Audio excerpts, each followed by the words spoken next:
Hey folks, this is Vince with Dad's Gaming Addiction, and today we're going to take another quick look at Star Trek Attack Wing.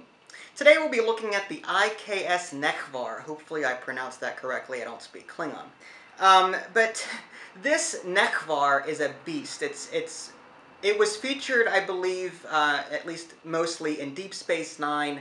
It was General Martok's ship, or at least it was the flagship of the Klingon fleet, and even attacked Deep Space Nine at one point, along with a Klingon fleet in the episode two-parter Way of the Warrior, which was one of my favorite two-parters, by the way.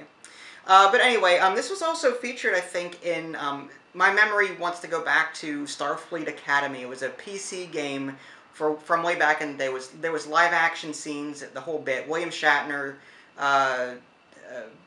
what's his face? George Takei and Walter Koenig all did Kirk, Sulu, and Chekhov live-action scenes. It was awesome. And one of the episodes, or one of the missions that the cadets had to embark on was battling this new Klingon experimental battleship, and this is this. So it was featured mainly in Deep Space Nine, but it has shown up in other places. But anyway, getting back to the expansion, let's just take a quick look at what this one has to offer. Okay, here are the components. Again, I didn't include all of the tokens just because they tend to repeat themselves. Just keep in the back of your mind that the tokens that usually come with an expansion are reflective of the ship class in question. Though I did keep out this Deep Space Nine token, which actually plays a part in the scenario, which I'll show you in a bit. But here we have the model itself. As you can see, it's fairly big. Pretty detailed, too. Also a lot sturdier than the other ones that I have, so I mean I'm really happy with this particular model. I mean it could use a little bit more detail as far as the color is concerned, but overall I'm happy with it. Here's a quick look at the cover for the base. Again, it's two-sided. One is the I.K.S. Negh'Var and the other one is just the Negh'Var class.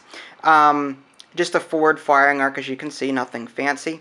And as far as the maneuver dial is concerned, let's put this back to the ones. There we go. Starting at 1, it can make a slight left, slight right, or straight at 1. Those are all green maneuvers. It can make a hard left or hard right at 2, slight left or slight right at 2.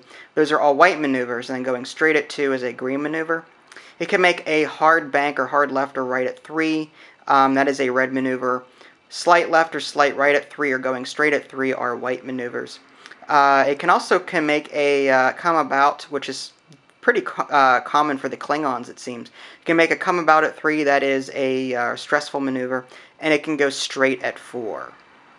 As far as the scenario is concerned, destroy the space station, it's just exactly like the two-parter that I just referenced earlier, that Way of the Warrior episode, where the Klingon fleet arrives at Deep Space Nine's doorstep and demands the Cardassian council members. Basically, what's going to happen here, one player will play as the Federation, the other one will play as the Klingons, and both will get, I think it's 120 points, and that's pretty impressive. The space station itself, though, is 44 squadron points, but has all of these unique things, like primary weapon 6, hull 8, agility 0, shields 8, has some actions, upgrades, 360 firing arc, must have 1 captain. So that's interesting. I like how an obstacle can actually have some stats associated with it. It's something new that I haven't seen in X-Wing yet. And basically, the object here is for the Federation to remain alive for 10 rounds, while the Klingons will have to try and destroy the space station within 10 rounds. As far as your cards go, you've got your reference card, and it's just like the maneuver dial, so I'm not going to really read that off. Ships, the I.K.S. Negh'Var, 5 attack, 1 defense, 6 hull, 3 shields. As an action, target a ship within your firing arc at range 1 to 2 and roll 3 attack dice. For each hit result, disable one of that ship's shields.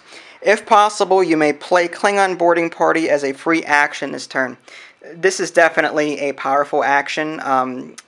Definitely suited for people that like to play Klingon cards that involve taking down the opponent's shields and boarding them with various cards. You've got various actions, evasive maneuvers, target lock, cloak, and sensor echo, number of upgrades, 30 points to add that to your fleet.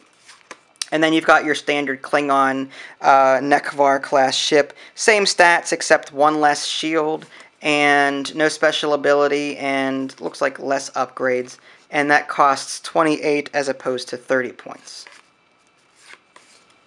Captains, we've got Martok. After you move, choose one friendly ship within range 1 to 2 whose captain has a lower skill than Martok's. The chosen ship may immediately perform one free action. It's similar to the squad leader ability, I think. I could be misremembering that, but in X-Wing there was a card or an upgrade card that did something similar. You've got a captain skill of 8 and a cost of 5. Gowron, action, all other friendly Klingon ships within range 1 to 2 of your ship gain +1 attack die this round. That's not too bad. That has a cost of 4. Definitely better if you have a number of Klingon ships with you, a larger fleet. Captain skill is 6. And just your standard Klingon captain. He escapes me at the moment. He looks familiar, but I don't remember what episode he's from. He has a captain skill of 1 and an upgrade, an upgrade cost, or just a general cost of 0 points. Upgrade cards, and that's gonna bother me. Who is that? All right. Part of me wants to say that this is in TNG when Alexander Roshenko went back in time as his older self to try and scare himself into accepting Klingon heritage, Kim Tar or something. But yeah, if you know, let me know. It's going to bother me now. Anyway, upgrade cards. Drex, as an action, when attacking this round, you may convert one battle station result into one critical result, and all of your other battle station results into hit results. So that's sort of like the marksmanship ability in X-Wing. It has a cost of 4. Looks like Incha. As an action, discard this card to perform one additional maneuver of your choice this round. That has a cost of 5. Tractor Beam, I've seen this before. As an action, target a ship at range 1 to 2, or at range 1, and roll 2 attack dice. For every hit result, that ship rolls 1 less defense die against your next attack. That has a cost of 3. Klingon Boarding Party, as an action, if your ship is not cloaked, disable all of your remaining shields and target a ship at range 1 to 2 that is not cloaked and has no active shields. Discard this card to disable all upgrades and remove all battle station tokens on the target ship. That has a cost of 5. As an attack for photon torpedoes, attack dice 5, range 2 to 3. Attack, target lock, spend your target lock and disable this card to perform this attack. If you fired from a Negh'Var class ship, add +1 attack die. That has a cost of 5. And there you have it. That's all there is as far as upgrades. A little light on the upgrade card bit, but still a pretty solid deck. And there you have it. Nothing fancy, but hopefully this gives you some idea as to whether or not you want to pick this up and add it to your fleet. You can check out my review of the base game at www.dadsgamingaddiction.com, or you can click on the links in the below description. That'll take you there as well. This is Vince. Thanks for watching, and I'll catch you next time.